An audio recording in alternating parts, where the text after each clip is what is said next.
खुलुमबाय स्टुडियोआव दं आं राजीव बसुमतारी। बे समाव BTR नि लेङाइ गाहाय मावफुं सोद्रोमा गोविंद चन्द्र बसुमतारी बिथांनि मोनसे मेजिक अर।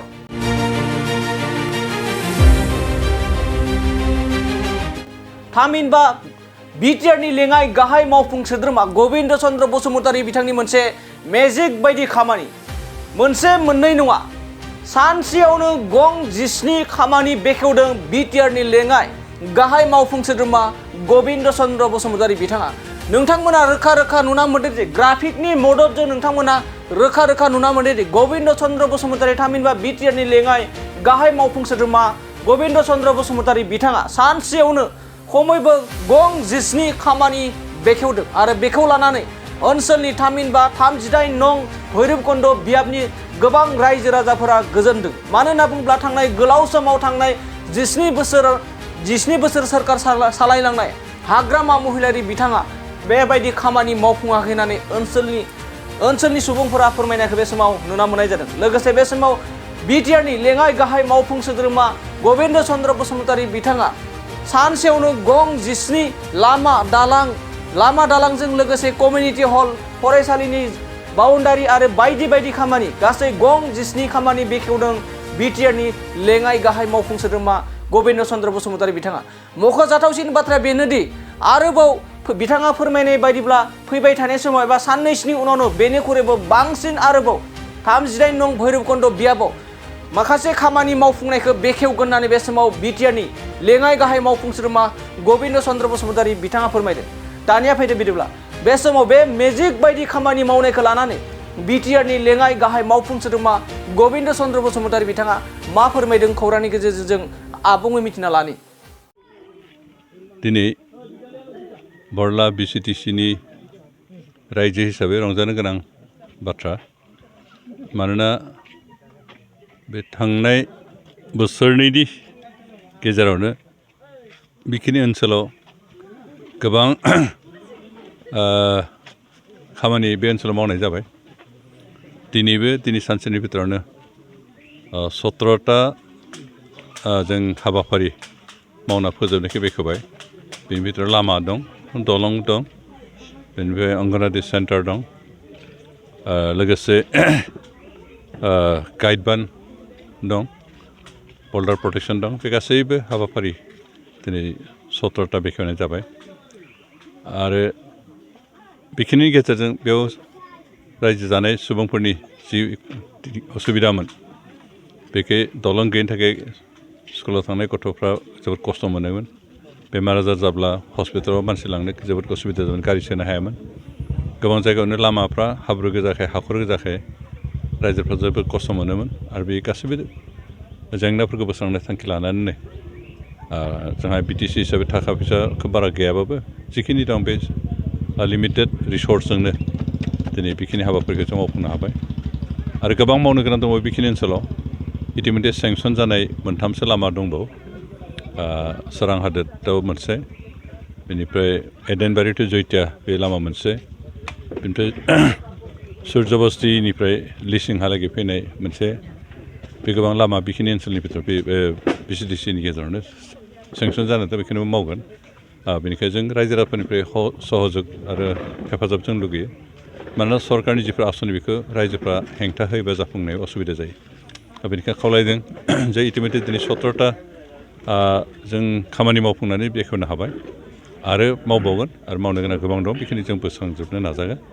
जोंनि आखाइ जिहेतु बोसोरनै दंबावो, बे बोसोरनि गेजेराव जों दुलाराय भैरबकुन्द ओनसोलनि आंनि जिथु बियाब, बे बियाबनि जेसेबां हाय गासै जेंनाफोरखौ बोस्रांनानै रायजो राजाफोरनि सुबिदानि थाखाय खामानि मावनांगोन होननानै जों थांखि लादों आरो बेखौ जों मावफुंबाय थागोन। नैबे BCTCआवल' नङा, गोबां BCTCआवबो खामानिया जाफुंबाय आरो जाफुंबावनो गोबां बाखि दंबावो। बेफोरखौ माबायदि थांखि लादों? जोंहा गासै 12टा BCTC दं आरो बे 12टा BCTC नि गोबां खामानिखौ जों मावबाय, नाथाय जोबाखै, दाबो गोबां दंबावो। नाव हेर'इननिफ्राय आरम्भ खालामनानै सोनाबहालागै बरला BCTC गासै 12टा BCTC नि गेजेराव लामा सामा दाबो सेंसन जानानै दं। बेनिफ्राय दलं फुल बिदि खोब गिदिर दलंथ' नङा, खिन्थु कालभार्ट हयथ' 2 मिटार 3 मिटार बिदि गोलाव बिदि पुलफोर सेंसन जानानै दं।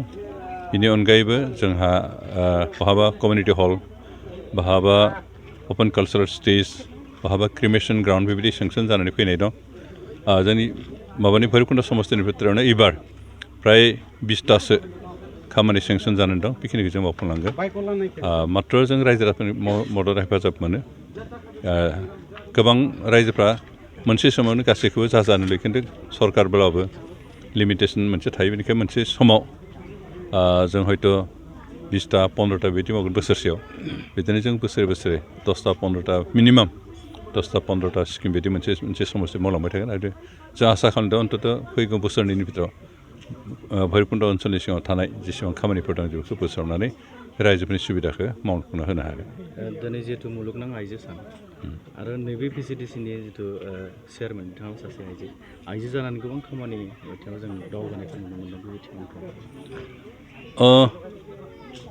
खामानि जौगाखांनायाव बा समाजनि खामानि मावनायाव हौवाफोर आइजोफोरनि गेजेराव फाराग थानाङा बे एफिसियेन्सिया हौवाफोरनि थायोबा हौवाफ्रा मोजां खामानि मावगोन आइजोफोरनि थायोबा आइजोफ्राबो मोजां खामानि मावगोन जोंहा मोनसे भुल धारना दं दे आइजोफ्रा हौवाफोरनिफ्राय उन्दै लोरबांसिन आरो खामानि मावनो हासिना बिदि मोनसे फोथायनाय दं आरो बे मोनसे परम्परा जिथु थिंकिं बेखौ जों सोलायनो सम जाबाय मानोना आथिखालाव आइजोफ्रा हौवाफोरनिख्रुइबो बांसिन दावगाबोबाय आरो दिनै बे बरला BCDCनि चेयारमेना जिहेतु आइजो मानसि खिन्थु आइजो मानसिबाबो बिथाङा बे ओनसोलनि रायजो राजाफोरनि सुबिदानि थाखाय गोबां खामानि मावबोदों हयथ' गुबुन गुबुन हौवा मानसि चेयारमेन थानाय BCDCनिफ्राय नैबे बरला BCDCआव बांसिन खामानि जादों बेनिखाय आइजो होननानै बिथाङा फावसायनानै थायाखै आरो मावलांबाय थागोन आरो जों आसा खालामदों बे गावनि BCDCनि सिगां थानाय गासैबो जेंनाफोरखौ फैगौ बोसोरनि भितराव बिथाङा बोस्रांजोबनो हागोन आरो बोस्रांजोबनायनि मिजिं लानाय बिथाङा खामानि मावगोन जों जिहेतु पार्लियामेन्ट इलेक्सनाव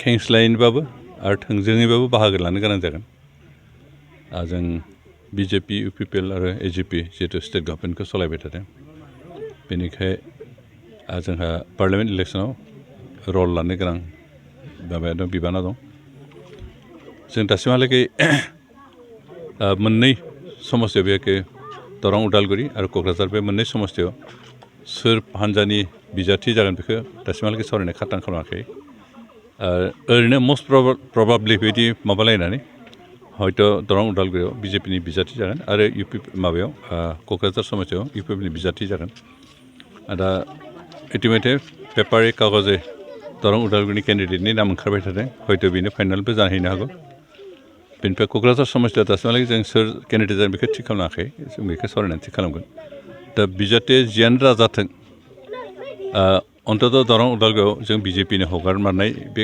माबाया खाथां जायोबा बेयाव पदुमफुलनि बिबारखौ नुबानो जाहाथे देरहानो हानाय जायो बेबायदि परिबेश लाबोनो थाखाय जों खामानि मावगासिनो दं BJP AGP आरो UPPL जइन्टलि बेनिफ्राय क'क्राझार समस्तिखौ जिहेतु दा BJPनि नेतृत्वनिफ्राय ओंखारबाय थादों जे बेखौ UPPनो हगारनाय जागोन दा बेनिखायनो जोंहा थिंकिंआ बेसो जादों जे क'क्राझार समस्तियाव ट्रेक्टरनि सावगारि नुबानो गासैबो भटार्सफ्रा जाहाथे भट होयो बेबायदि मोनसे परिबेश लाबोनायनि मोनसे सिमांजों जों खामानि मावगासिनो दं जों पार्टि आलादा आलादाबाबो बे पार्लियामेन्ट इलेक्सननि नोजोरखौ लानानै जों जयैनो मोनसे पार्टि बायदि खौसे मावलांनायनि हाबाफारिखौ लानानै जों खामानि मावगासिनो दं बेनिखायनो आसा खालामदों जे फैगौ बिसायख'थियाव जों NDA जेरावहाय UPPL AGP आरो BJP थाबाय बिनि बिजाथिफोरनो देरहागोन आरो जों बेखौ फुरायनो आसा खालामना दोनदों आरो बिनि थाखाय जों खामानि मावगासिनो दं এটা অধিক সূচনা বাজাজ বাইক কিনিবলৈ আগ্ৰহীসকলৰ বাবে ভাল খবৰ কোকৰাঝাৰ চহৰত অৱস্থিত ডাউহাৰু অটো এজেন্সিয়ে 6 মাৰ্চৰ পৰা 12 মাৰ্চলৈ মেগা লোন আৰু এক্সচেঞ্জ মেলা আগবঢ়াইছে ডাউহাৰু অটো এজেন্সিৰ গ্ৰাহকসকলে কম ডাউন পেমেন্ট পৰিশোধ কৰি বাজাজ বাইকৰ সুবিধা ল'ব পাৰে আপুনি কোকৰাঝাৰ চহৰত ডাউহাৰু অটো এজেন্সি শ্বৰুম লগতে কাৰিগাঁও উৎসৱ বিপণী আৰু দতমা উৎসৱ বিপণী আৰু ভোটগাঁৱৰ উৎসৱ বিপণী শাখা কোঠালৈ যাব পাৰে বাজাজৰ বাইক উৎসাহীসকলে তেওঁলোকৰ বাইক আৰোহীসকলৰ বাবে এটা বিনামূলীয়া নিশ্চিত উপহাৰ লাভ কৰিছে। 2টা হেলমেট মুক্ত, 5 লিটাৰ পেট্ৰল ফ্ৰী, বাইক গ্ৰাহক বিনামূলীয়া নিশ্চিত উপহাৰ আৰু বিনিময় অফাৰৰ সৈতে। আন এটা ভাল বিকল্প হ'ল আপুনি 500 টকা পৰিশোধ কৰি ইচ্ছামতে বাজাজ বাইক এখন কিনিব পাৰে আৰু 5% হ্ৰাস কৰিব পাৰে। আপুনি 6000399187 অধিক জানিবলৈ 8822018193 নম্বৰত ফোন কৰিব পাৰে।